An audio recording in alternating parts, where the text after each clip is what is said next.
Hello and welcome to episode 33 of the Wine Educate podcast, where we explore WSET education, study tips, and practical advice for wine enthusiasts and professionals.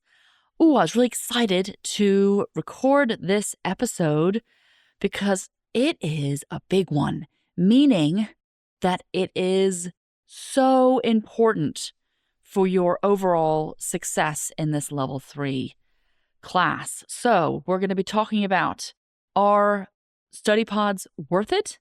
Do they actually help? Are they just a big waste of time? You might just get more done on your own. Spoiler alert, I'm a big fan, okay? Study groups are very important, really useful. I'm going to talk about why. I'm also going to talk about the importance of getting it set up correctly, because if you get the study group set up wrong, you're just to be wasting your time, and you don't want to do that because your time is very precious. And I'm going to give you some pretty crazy statistics on why this is something that you should be doing for your level 3 class. First, I'm going to start with a story.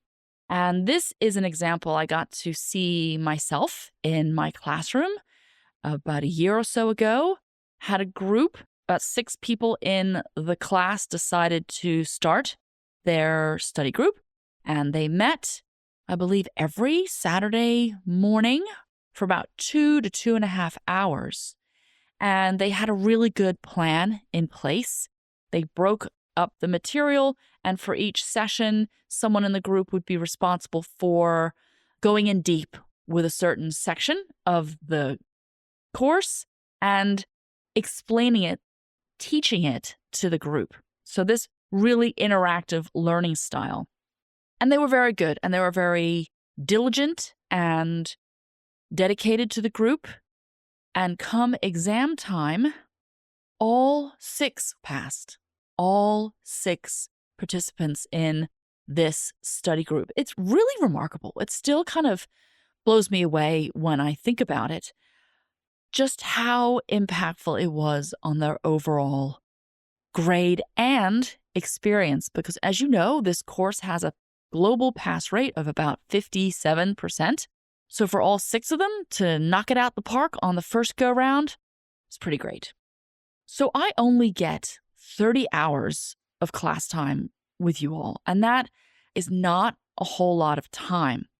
So the study group is a way to extend that interactive learning outside of the classroom. So not just reading your book and studying on your own. And also all those hours can add up to your total hours that you need to study, right? So that ideal number of 200 hours for studying for this course, your study group time counts for those hours as well. All right. Collaborative learning increases retention by up to 90% when students actively teach each other, which is what happens within the study group. And students who engaged in peer discussions scored 23% higher on concept-based exams than those who studied alone. I could go on and on with these pretty impressive statistics. It's really remarkable. So what are the benefits? Let's break it down a little bit. The big benefit is you're explaining concepts out loud, and that gives you a deeper understanding. And a couple weeks back, I watched the webinar with the folks that grade the essay questions, and a lot of the information was reinforcing what I believe to be true, but they really want to see from you that you understand this information. So they're not too keen on bullet points, because bullet points are just listing information. They want sentences. They want to know that you are linking the concepts together. And by saying these things out loud, by teaching it to a group, that's what happens in your brain when you do that. And it will help you out tremendously when it comes time to sit down and answer one of these essay questions. Accountability. This is a big one, and maybe one of these unintended benefits from a study group.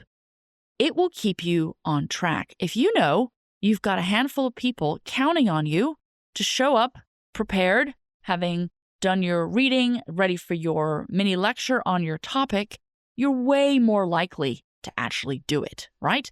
To show up. Here's another fun statistic for you. So the survey found that 82% of students said being in a study group helped them stay accountable and reduce procrastination, okay? And also, this makes the process less lonely.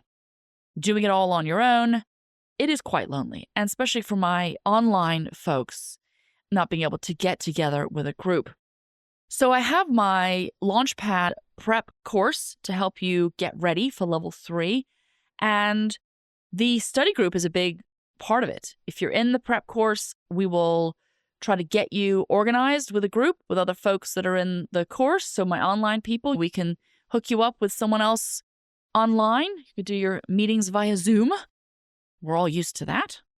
And provide you with an outline of how to organize it. Because probably worse than not starting a study group at all is doing a study group that is just not working. If everyone is unclear on exactly what material you should be covering and how it should be covered, and if the group doesn't stay focused, and really if you don't have a clear direction, things are going to fall apart pretty quickly. So if you are going to start level 3, the first day of class, you should make a little mini announcement. Ask the teacher if that's okay, and say, I would like to start a study group. Who would like to join? And get organized, get coordinated with your group. Okay? All right. For the next 2 episodes, I'm going to cover some really juicy topics, and that would be the top 5 mistakes students make in the theory and the tasting. I'm breaking that up into 2 episodes. These are things that I see over and over again that are so preventable. I do not want you to make the same mistake. All right? See you next time.